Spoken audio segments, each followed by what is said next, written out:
اللہ کے نام سے شروع جو بڑا مہربان اور نہایت رحم فرمانے والا۔ رسول اللہ صلی اللہ علیہ وآلہ وسلم نے فرمایا، 4 چیزیں بد نصیبی کی پہچان ہے۔ نمبر 1، آنکھوں کا خشک ہونا کہ اللہ کے خوف سے کسی وقت بھی آنسو نہ ٹپکے۔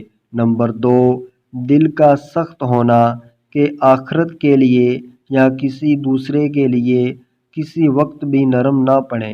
نمبر 3، امیدوں کا لمبا ہونا، دنیا کی لالچ۔ رسول اللہ صلی اللہ علیہ وآلہ وسلم نے فرمایا، تمام روئے زمین کو میرے لیے سجدہ گاہ اور پاک کرنے والا بنا دیا گیا ہے۔